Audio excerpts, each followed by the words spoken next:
সম্মানিত করে তার বান্দা হিসাবে কবুল করিয়া পবিত্র জুমার দিন এবং আরাফার দিন সব থেকে সম্মানিত একটা দিন।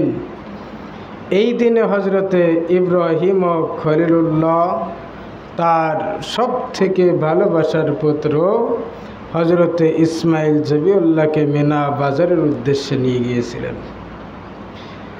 আমার প্রিয়জনেরা, সেই আরাফাত দিনে যে আল্লাহ তাআলা আমাকে আপনাকে ভালোবেসে তারই ঘর পবিত্র মসজিদে আসা বসা এবং আমাদের জবান থেকে কয়েক মরতবা দুরূদ ও সালাম পাঠ করার মতো তৌফিক এনায়েত করলেন, ওই আল্লাহ তাআলার দরবারে প্রাণ খুলে জোরে সরে বলে আলহামদুলিল্লাহ। আল্লাহ রাব্বুল আলামিনের প্রশংসা যদি বান্দা করে খুশি হয় আল্লাহ। জোরে কানকে আল্লাহ রাব্বুল আলামিন কুরআনুল কারীমের মধ্যে বলে, বান্দা যখন আমার প্রশংসা করবে বেশি বেশি করে, আমি আল্লাহ রাব্বুল আলামিন তাকে নিয়ামত দিয়ে ভরপুর করে দেই। বলি সুবহানাল্লাহ। তাহলে যেই আল্লাহর প্রশংসা করলে আল্লাহ নিয়ামত দিয়ে ভরপুর করে দেয়, আমার আপনার সেই আল্লাহর প্রশংসা করার দরকার আছে না নাই?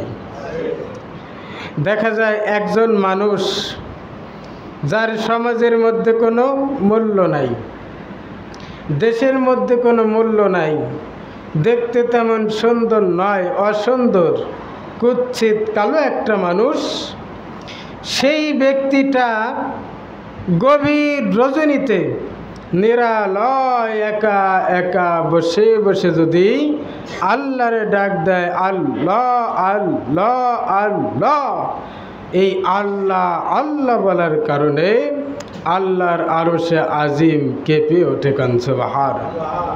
শুধু তাই নয়, আল্লাহ রাব্বুল আলামিন বলে, ও ফেরেশতারা সাক্ষী থাক, আমার বান্দার সমাজের মধ্যে কোনো মূল্য নাই, দেশের মধ্যে কোনো মূল্য নাই, আমি আল্লাহ রাব্বুল আলামিন তোদের সাক্ষী রেখে ঘোষণা করলাম, আমি আমার ওই বান্দাকে আমার কাছে সব থেকে বেশি সম্মানিত বান্দা হিসাবে কবুল করে নিলাম। সুবহানাল্লাহ।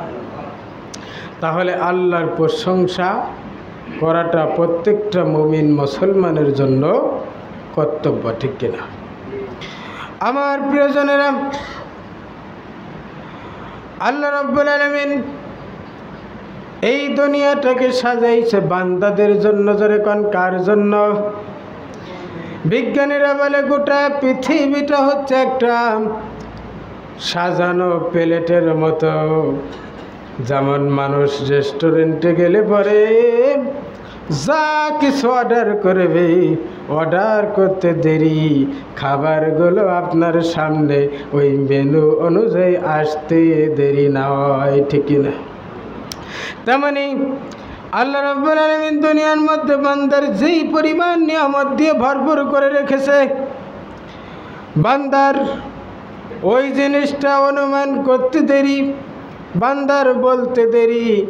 এখন সুদে আসুক আর ঘুষে আসুক আর যেইভাবে আসুক না কেন, বান্দার ওইটা খাইতে কিন্তু কোনো সময় লাগে না। এই জন্য বিজ্ঞানীরা বলেছে গোটা পৃথিবীটা একটা প্লেটের মতো, থালার মতো। বান্দার যা কিছু প্রয়োজন চাওয়া মাত্রই বান্দা পেয়ে যাচ্ছে। কান সুবহানাল্লাহ। এর থেকে আরও নিয়ামতপূর্ণ হবে বান্দা যদি আল্লাহর প্রশংসা করে, বান্দা যদি আল্লাহর কোরআনকে আঁকড়ে ধরে, বান্দা যদি আউলিয়াদের মহব্বত করে তাদের আদর্শ ধরে চলতে পারে, বান্দা যদি রাসূলের প্রেম নিয়ে কবরে যাইতে পারে, আমি বলবো ওই সমস্ত বান্দাদের জন্য আরও উন্নত মানের জিনিস আল্লাহ তাআলা ওই জান্নাতের মধ্যে রেখে দিয়েছে। বলেন সুবহানাল্লাহ। আমার প্রিয়জনেরা, আমি সূরাতুল হুজুরাতের মধ্য থেকে একখানা আয়াতে কারিমা তেলাওয়াত করেছি। আল্লাহ রাব্বুল আলামিন বলেন, ইন্না আকরামাকুম ইনদাল্লাহি আতকাকুম। আল্লাহ বলে, ওই ব্যক্তি তো সব থেকে সম্মানিত হয় যার মধ্যে আছে আল্লাহ তাআলার ভয়। কান সুবহানাল্লাহ। ওই ব্যক্তি সব থেকে সম্মানিত হয় যার ভিতরে আছে আল্লাহ তাআলার ভয়। আল্লাহর ভয় নিয়ে যদি বান্দা চলতে পারে, বান্দার দুনিয়ার মধ্যে কোনো প্রকারের আযাব গজব, কোনো বিপদ ঠেকাতে পারবে? আর জোরে বলি, ঠেকাতে পারবে? আমার প্রিয়জনেরা, হযরত ইব্রাহিম ও খলিলুল্লাহর মধ্যে ভয় ছিল কার? আর জোরে বলি, কার? আমার প্রিয়জনেরা, হযরত ইব্রাহিম ও খলিলুল্লাহ কতটুকুন আল্লাহ ভীতি, কতটুকুন তাকওয়া অবলম্বন করে তার সন্তানের গলার মধ্যে ওই অস্ত্র ধরতে পারলেন। আল্লাহ রাব্বুল আলামিনের প্রতি কতটুকুন মহাব্বত, কতটুকুন ভালোবাসা, আর কতটুকুন তাকওয়া অবলম্বন করে হযরত ইব্রাহিম ও খলিলুল্লাহ হযরত ইসমাইল ও জবিউল্লাহর গলার মধ্যে ছুরি চালাতে পারে, ঠিক না? এতটুকুন ভালোবাসা, এতটুকুন মহাব্বত, আর এতটুকুন তাকওয়া নিয়ে ইব্রাহিম ও খলিলুল্লাহ তেনার সন্তানের গলার মধ্যে ছুরি চালাইতে পারে নাই, বরং তেনার জন্য প্রায় 30টা পরীক্ষা আমার আল্লাহ তাআলা করেছিলেন। এই 30টা পরীক্ষার মধ্যেই হযরত ইব্রাহিম ও খলিলুল্লাহ গোল্ডেন প্লাস পেয়েছে। সুবহানাল্লাহ। তাহলে সেই ইব্রাহিম ও খলিলুল্লাহ কেমন ছিলেন? তাহলে বলবেন যে ইব্রাহিমের সুন্নত তাহলে আমরা মানব কেন? আল্লাহ রাসূল সাহাবীদের মাঝে বসে বসে বয়ান পেশ করে, সাহাবায়ে কেরাম জিজ্ঞেস করে, রাসূলুল্লাহ, ইয়া হাবিবাল্লাহ, আপনি শুধু কুরবানি করেন, আপনি কুরবানির ওয়াজ তো করেন, তবে কুরবানি কি আমরা তো জানি না। মা আমানাল কুরবানি, কুরবানির সংজ্ঞা কি? মা হিয়া কুরবানি, কুরবানি কি? সাহাবায়ে কেরামের প্রশ্ন অনুযায়ী আল্লাহ রাসূল বলে,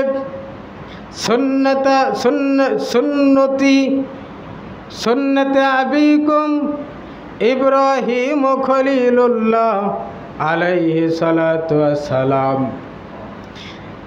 কুরবানিটা হলো তোমাদের জাতির পিতা হযরতে ইব্রাহিম ও খলিলুল্লাহর সুন্নত। সুবহানাল্লাহ। সাহাবায়ে কেরাম বলে, ইয়া রাসূলুল্লাহ, ইয়া হাবিবাল্লাহ, কুরবানিটা যদি আমাদের জাতির পিতা আবিকুম ইব্রাহিম, সেই জাতির পিতা ইব্রাহিম ও খলিলুল্লাহর আদর্শ যদি হয়ে থাকে, তার সুন্নত যদি হয়ে থাকে, তাহলে উম্মতে মুহাম্মাদের লাভ কি? গুরুত্বপূর্ণ প্রশ্ন না? ইব্রাহিম ও খলিলুল্লাহর মিল্লাত সুন্নত যদি হয়ে থাকে, তাহলে আমাদের লাভ কি? আল্লাহ রাসূল বলে, সাহাবীরা রে শোনো, এটা তোমার জাতির পিতা ইব্রাহিম ও খলিলুল্লাহর সুন্নত, তবে শুনে নাও, এর মধ্যে বরকত নিহিত আছে। বান্দা ওই কুরবানির পশুটাকে শোয়ানোর পর বান্দা যখন গলার মধ্যে অস্ত্র চালানো শুরু করবে, ওই পশুর গায়ের রক্ত জমিনে না পড়তেই আমার আল্লাহ তাআলা ওই বান্দার কুরবানিকে কবুল আর মঞ্জুর করে নেয়। সুবহানাল্লাহ। শুধু তাই নয়, আল্লাহ রাসূল বলে, সাহাবীরা রে শোনো,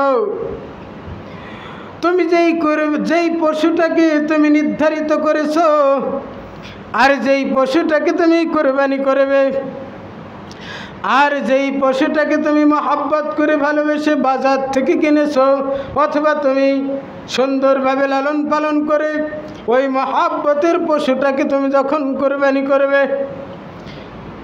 ও সাহাবীরা রে শোনো, তোমার ওই পশু কোরবানি করতে দেরি আমার আল্লাহ রাব্বুল আলামিন ওই প্রত্যেকটা পশমের বদলতে বান্দার নেকি দিতে দেরি নাই। সুবহানাল্লাহ।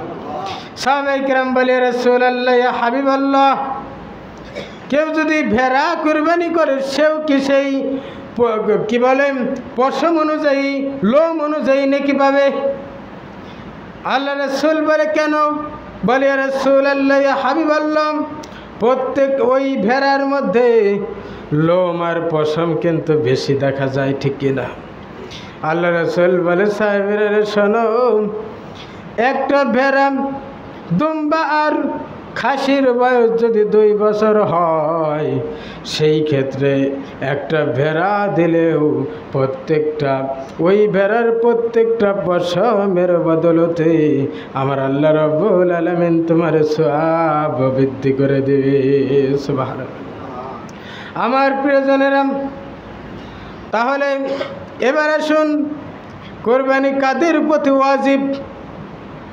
এই শোনালাম কোরবানির ফজিলত, তাহলে কোরবানি কাদের প্রতি ওয়াজিব? কোরবানির কয়টা মাসলা আমার আপনার জানার দরকার না? আমার প্রিয়জনেরা, কোরবানি কাদের প্রতি ওয়াজিব? একজন সাবালক ব্যক্তি, সুস্থ সম্পন্ন মস্তিষ্ক ব্যক্তিত্ব, একজন সাবালক সুস্থ মস্তিষ্ক সম্পন্ন ব্যক্তি 10ই জিলহজ থেকে নিয়ে 12ই জিলহজ সূর্য অস্তমিত হওয়ার আগ মুহূর্ত পর্যন্ত যদি ওই ব্যক্তির, ওই নর আর নারীর কাছে নেশাব পরিমাণ সম্পত্তি যদি থাকে, তাহলে তার প্রতি কোরবানি করা ওয়াজিব। বলবেন যে হুজুর, নেশাব পরিমাণ কাকে বলে? নেশাব পরিমাণ বলতে 7.5 তোলা স্বর্ণ অথবা 52.5 তোলা রূপা যদি এই 3 দিনের মধ্যে কারো কাছে থাকে, সেক্ষেত্রে তার জন্য কোরবানি দেওয়া ওয়াজিব। বলবেন যে হুজুর, আমার বাড়িতে তো 7.5 ভরি স্বর্ণ নাই অথবা 52.5 তোলা সম্পদ নাই, রূপা নাই। সেক্ষেত্রে আপনি হিসাব করবেন 52.5 ভরি, এক ভরি যদি 2000 করে হয়, কথার কথা, সেক্ষেত্রে 52.5 ভরি রূপার দাম আসতেছে 1,05,000 টাকা। কত? জোরে কন, কত? 1,05,000 টাকা। এখন এই 1,05,000 টাকা আপনার কাছে যদি থাকে আর অতিরিক্ত যদি কিছু থাকে, মানে এই 3 দিন চলার মতো, 10, 11, 12, এই 3 দিন মানে ঈদুল আজহা, আগামীকালকে থেকে নিয়ে 10, 11, 12 তারিখ সন্ধ্যার আগ পর্যন্ত, মানে সূর্য অস্তমিত হওয়ার আগ মুহূর্ত পর্যন্ত আমার আপনার কাছে যদি ওই 1,05,000-এর উপরে থাকে, এই 3 দিন যদি আমি আর আপনি চলতে পারি, সেই ক্ষেত্রে আমাকে আপনাকে কোরবানি দেওয়া ওয়াজিব। এবার আসেন, সামর্থ্য থাকার পরেও যদি কোরবানি না দেই, তাহলে আমার আপনার কি হবে?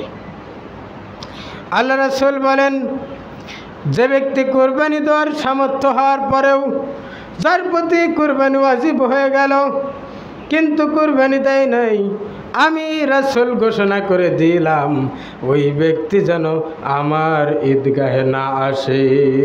নাউজুবিল্লাহ। কত বড় আশ্চর্য ঘটনা না? আশ্চর্যকর কথা না? সামর্থ্যবান হওয়ার পরেও কোরবানি দিল না, সে যেন আমার ঈদগাহে না আসে, তার প্রতি লানত। জোরে কর নাউজুবিল্লাহ। আমার প্রিয়জনের, তারপরের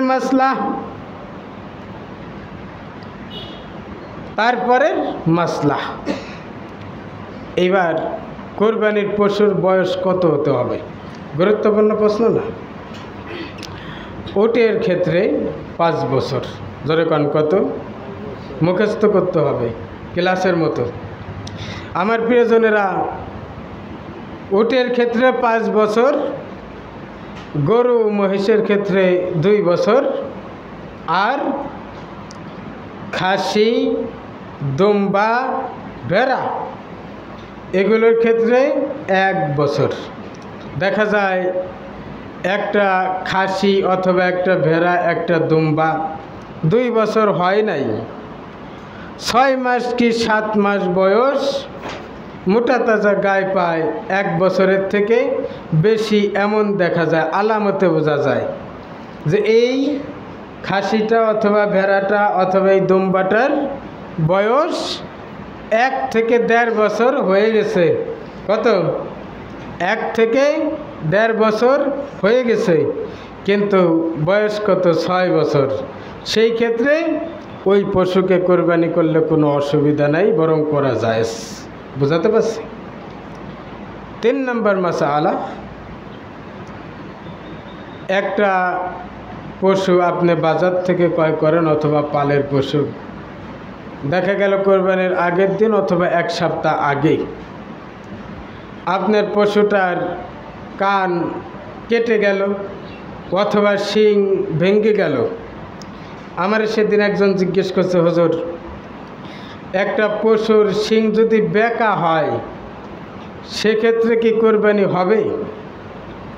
অথবা শিং যদি মাথার থেকে সামান্য একটু ভেঙে যায় সেক্ষেত্রে কি কোরবানি হবে?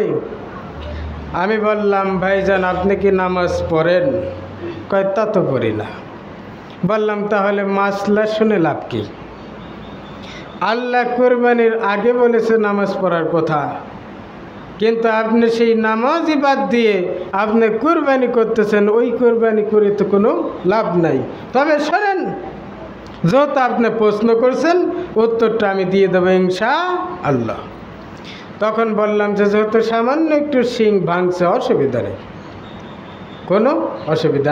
আমি যেই মাসলার উত্তর দিচ্ছি খেয়াল করে শোনেন।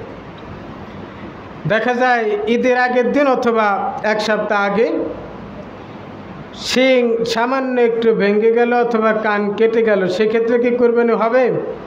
হ্যাঁ, হয়ে যাবে, কোনো অসুবিধা নেই। কিন্তু অর্ধেকের বেশি যদি শিং অথবা কান কাটা থাকে সেক্ষেত্রে আপনার কোরবানি ওয়াজিব হবে না, ওটা দিয়ে কোরবানি জায়েজ হবে না। তারপরের মাসলা, আপনি যে কোরবানিটা করবেন, যেই মৌলানা সাহেব দিয়ে জবেহ করাবেন আর যেই কসাইরে দিয়ে কাটাছিড়া করাইবেন, সেই ক্ষেত্রে আর আপনার বাড়িতে যে কাজের লোক, কাজের বুয়া অথবা গৃহকর্মী, তাদের সকলকে কি কাজের পরিবর্তে ওই কোরবানির গোশত দেওয়া যাবে কি না? এটা একটা গুরুত্বপূর্ণ মাসলা না, প্রশ্ন না? দেওয়া যাবে কি না? হাদিস শরীফের মধ্যে আছে, ওই মৌলানা সাহেবের সাথে আপনাকে আগেই চুক্তিবদ্ধ হতে হবে, অথবা ওই পশুটা জবেহ করার পর হুজুরকে 500-1000 টাকা দিয়ে দেবেন, এটাই আনাপ। কসাইয়ের ক্ষেত্রে আপনাকে চুক্তিবদ্ধ করতে হবে, তোমারে 3000 টাকা দেবো একটা গরুর পরিবর্তে, অথবা একটা উটের পরিবর্তে 5000 দেব, অথবা 7000 টাকা দেব। তুমি সারা দিন থেকে গরুটা সুন্দরভাবে বানায়া কাটাছেঁড়া করে ভাগ বন্টন করে দিয়ে তুমি রওনা দেবা। এটা টাকার সাথে তুলনা করা হয়েছে, কিন্তু এখানে গোশতের সাথে কোনো তুলনা করা হয় নাই। এখন আপনি যদি চিন্তা করেন যে আমি গোশত দেব, হ্যাঁ, তবে আপনি 3 ভাগে দেন, 5 ভাগে দেন আর 7 ভাগে দেন, যেইভাবেই দেন, আর একাই দেন। মানে যে ওই হুজুরের পারিশ্রমিকের পরে যদি মনে করেন যে তাদের হাদিয়া স্বরূপ, মানে যে খুশি হয়ে গোশতও দেব, হ্যাঁ, দেওয়া যাবে। সেটা আপনি যদি একা দেন অথবা ভাগে দেন, ওই ভাগ করে বন্টন করে আপনার ভাগ যখন নিয়ে আসবেন, ওই মুহূর্তে আপনি আপনার ভাগ কেউ কিন্তু ওই ভাগে দিলেও কিন্তু 3 ভাগ করতে হবে। 1 ভাগ নিজের, 1 ভাগ আত্মীয় স্বজনের, আর 1 ভাগ গরিব ফকির মিসকিনের জন্য, ঠিক কিনা আমার প্রিয়জনেরা? আবার একা দিলেও তাই, 1 ভাগ নিজের, 1 ভাগ গরিবের, আর 1 ভাগ আত্মীয় স্বজনের। তাহলে আপনি আত্মীয় স্বজন, গরিব, মিসকিন, ফকিরের সকলেরটা দিয়ে আপনার ভাগের থেকে যদি খুশি হয়ে ওই মৌলানা সাহেবের আর যে আপনার গরুটা বানাই দিল, পশুটা বানাই দিল, তাকে আপনার ভাগ থেকে দেওয়া যাবে, এতে কোনো অসুবিধা নাই। তবে হ্যাঁ, আপনারা এই ভুলটা করবেন না। আল্লাহ তাআলা বলেন, কুল ইন্না সালাতি ওয়া নুসুকি ওয়া মাহিয়ায়া ওয়া মামাতি লিল্লাহি রাব্বিল আলামিন। সুবহানাল্লাহ। আল্লাহ রাব্বুল আলামিন বলেন, হে রাসূল আপনি বলেন, আমার নামাজ, আমার কুরবানি, আমার জীবন, আমার মরণ সব কিছু হবে আল্লাহর জন্য। জোরে কোন কার জন্য? আর জোরে বলি কার জন্য? কেবলমাত্র শুধুমাত্র নামাজ, কুরবানি, জীবন, মরণ সব কিছু হবে আল্লাহর জন্য। কোন সুবহানাল্লাহ। তাহলে সেই ক্ষেত্রে যদি আমি আর আপনি বলি কোরবানিটা করলাম আমার পীর সাহেবের নামে, অথবা কোরবানিটা করলাম আমার বাবা মারা গেছে তার নামে, অথবা অমুকের নামে, এগুলো হবে না।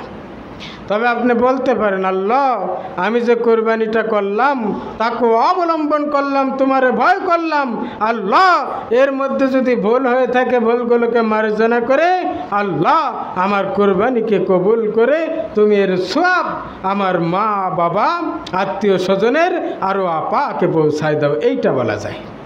কিন্তু কারোর নামে কোরবানি হবে? আর জোরে বলি হবে? আমার প্রিয়জনেরা, আমি যে এই কথাগুলো আপনাদেরকে বুঝাইতে চাইছিলাম, বুঝতে পারছেন কিনা আল্লাহর আপনারা ভালো জানেন।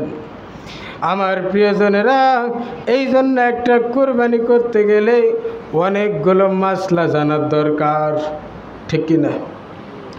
এখন আপনি নিয়ম কানুনগুলো না জেনে যদি কোরবানি করেন, দেখা যায় সুন্নতের খেলাফ হয়ে যাইতে পারে, ওয়াজিবের খেলাফ হয়ে যাইতে পারে, ঠিক কিনা? আর আজকে আমার দেশের আলেমও বের হয়েছে নানান আইটেমের। একজন বলতেছে ফাটা শিঙের কোরবানি, ফাটা শিঙের পশু দিয়ে কোরবানি করা জায়েজ নাই। আর একজন বলতেছে যাবে, আর একজন বলতেছে সবে বরাত করা যাবে না, আর একজন বলতেছে যাবে, আর একজন বলতেছে কোরবানি বলতে কিচ্ছু নাই, আর একজন বলতেছে মনের কোরবানি বড়। নাউজুবিল্লাহ। এমন একটা পর্যায়ে এসে দাঁড়াইছি মুসলমান, আমাকে আপনাকে সতর্ক থাকতে হবে। এখানে কোরবানিকে পশু আর ওই সন্তানকে বোঝানো হয় নাই, এখানে কোরবানি বলতে বোঝানো হয়েছে আল্লাহর সঙ্গে বান্দার মহব্বত। সুবহানাল্লাহ। কোরবানি বলতে বোঝানো হয়েছে এই অন্তরের মধ্যে আল্লাহকে জায়গা দিয়ে আল্লাহর মহব্বত করে আল্লাহর প্রতি ভয় স্থাপন করে। ও মুসলমান, এখান থেকে আমাকে আপনাকে শিক্ষা নিতে হবে। আমি আর আপনি যদি আল্লাহরে ভয় করে শুধু পশু আপনার কম দামি যদি হয়, এটা বড় কথা নয়। আপনার পশুটা যদি একটা দুর্বল পশু হয়, এটাও কোনো বিষয় নয়। আপনার অন্তরের মধ্যে যদি থাকে ইন্না আকরামাকুম ইনদাল্লাহি আতকাকুম, তাহলে আপনার কোরবানি আমার আল্লাহ রাব্বুল আলামিন কবুল আর মঞ্জুর করে নেবে। সুবহানাল্লাহ। আমার প্রিয়জনেরা, আমার একটা কথা মনে পড়ে গেল। হযরত আলী কারামাল্লাহু ওয়াজহু রাসূলের কাছ থেকে বিদায় নিয়ে মারছে, দ্রুত গতিতে চলে যাচ্ছে। হঠাৎ করে একটা ছোট্ট বালকের সঙ্গে হযরতে আলী কারামাল্লাহু ওয়াজহুর ধাক্কা লেগে গেল। হাতের মধ্যে ছিল জয়তুনের তেল। জোরে কন কি? জয়তুনের তেল। মানে যে তার ওই ছোট্ট বালকের মায়ের সারা শরীরে ব্যথা, মালিশ করার জন্য নিয়ে যাচ্ছে। আলীর ধাক্কায় হাতের মধ্য থেকে সেই তেল জমিনেই পড়ে গেছে। কারণ আল্লাহু আকবার। আমার প্রিয়জনেরা, আলী যখন এক দৌড়ে চলে যায়, পিছন থেকে বালক ডাক দিয়ে কয়, আলী কোথায় যান? আলী পিছনে তাকায়, কয় কে রে? আমার উপরে তো কোনো বিন নাই। আল্লাহ রাসূল বলেছেন, আলা মাদিনাতুল ইলমি ওয়া আলিউন বাবুহা। সুবহানাল্লাহ। আল্লাহ রাসূল যদি হয় একটা এলেমের ঘর, আমি হলাম সেই ঘরের দরওয়াজা। সুবহানাল্লাহ। আমার প্রিয়জনেরা, আলী ও কারামাল পিছনে তাকায় দেখে ছোট্ট একটা বালক আলীরে লোকমা মেরেছে। জোরে কন কি মারছে? আলীরে ডাক দিয়ে কয় আলী। আলী কয় আমারে আজ পর্যন্ত কেউ আলী বলে ডাক দেয় নাই, তুমি আমারে কেন আলী বললে? ছোট্ট বালক বলে শোনেন, শুধু আলী নয়, আরও যা কিছু বলার আমি বলবো, যতক্ষণ পর্যন্ত আপনি আমার মায়ের জন্য তেল নিয়ে যাইতেছিলাম, এই তেল আপনি না উঠায় দে। আমার প্রিয়জনেরা, হযরত আলী কারামাল্লাহু ওয়াজহু চিন্তা করে এখন আমি এই তেল উঠাবো কেমনে? বলে ফেলানোর সময় কি আপনার মনে ছিল না? কয় খেয়াল করি নাই। কয় আপনি কেন খেয়াল করবেন না?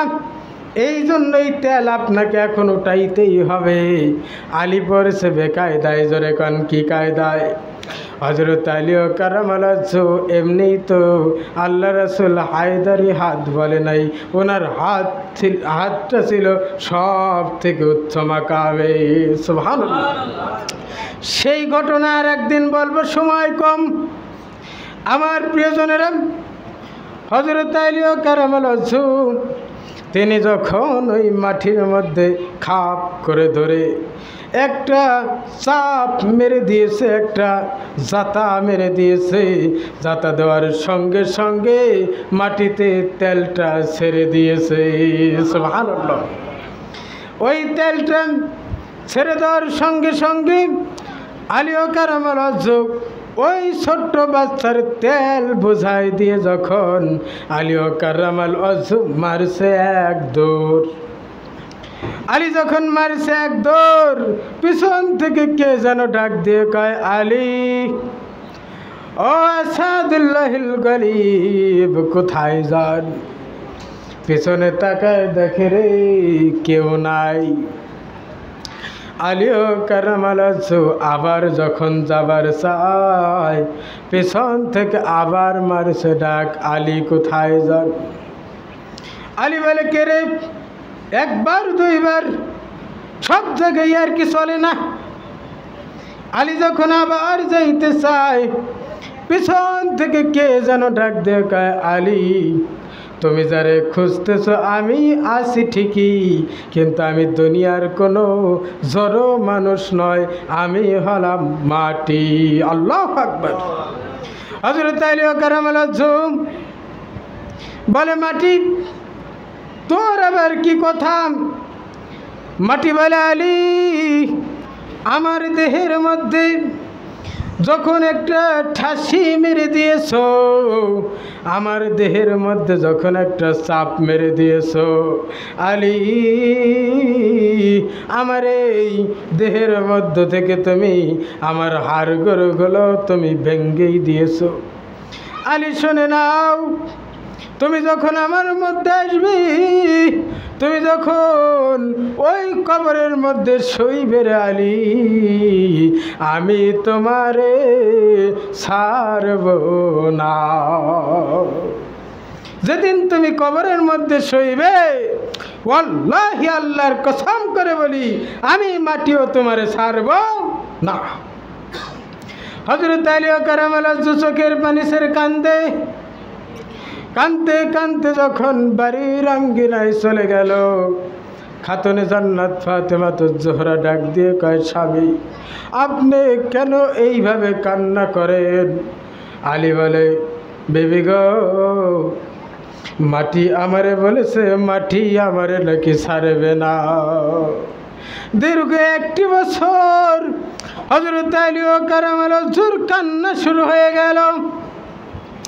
ও মুসলমান, কানতে কানতে কানতে কানতে আলী কারামাল্লাহু ওয়াজহুর এই চোখের কোণাটা একেবারে কালো বর্ণ ধারণ করে ফেলল।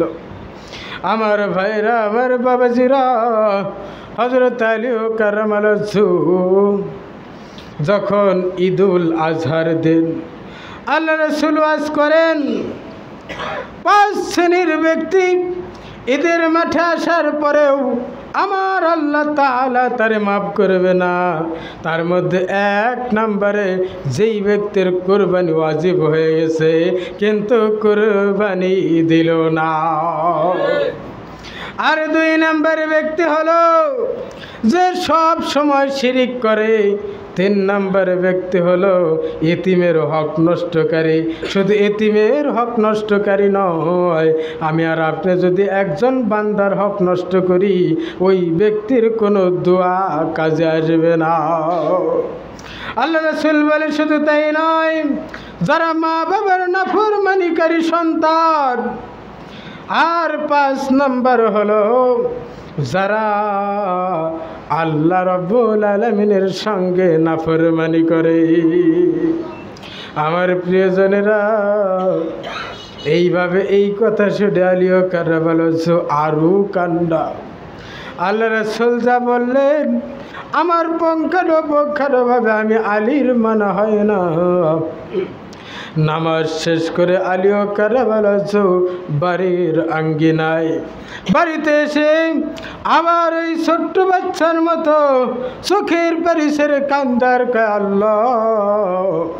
আল্লাহ রাসূলের পিছনে আমি পবিত্র ঈদুল আজহার নামাজ আদায় করলাম, কিন্তু আমার দিল এখনো পরিষ্কার হয় নাই।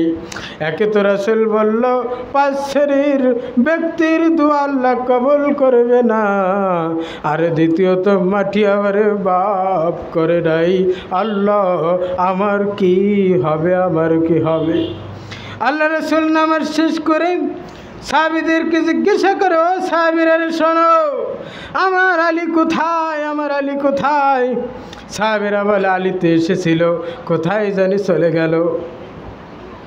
ভাইরা আমার, বন্ধুগণ আমার, আল্লাহ রাসূল চোখের পানি ছেড়ে হযরত আলী কাররামাল্লাহর বাড়ির আঙ্গিনায় বাড়িতে গিয়ে দেখে ছোট্ট 2টা সন্তান হাসান আল হুসাইন। বলে নানু ভাই তুমি কেমন আছো নানু ভাই? আল্লাহ রাসূল বলে ভালো আছি। নানু ভাই তোমরা কেমন আছো? তবে তোমাদের কাছে আমার এক দফায় দাবি, তোমার আব্বা জান কোথায় গেছে নানু ভাই? বলে না না, আমার আব্বাজান ঈদের মাঠ থেকে আসার পর ঘরের মধ্যে বসে বসে ছোট বাচ্চার মতো চোখের পানি ছেড়ে কান্দে। আল্লাহ রাসূল ঘরের দরজার মধ্যে গিয়ে যখন সালাম দেয়, আসসালামু আলাইকুম ইয়া আহলিল বাইত। আলী রে খবর কি? আলী ওই পাশ থেকে সালামের উত্তর দিয়ে বলে লাব্বাইক ইয়া রাসূলুল্লাহ। আল্লাহ রাসূল বলে আজকেও আবার লাব্বাইক, আজকেও তুমি হাজরা দাও, আজকেও তুমি উপস্থিত দাবি করো, তবে তুমি কেন চোখের পানি ছেড়ে কান্দো?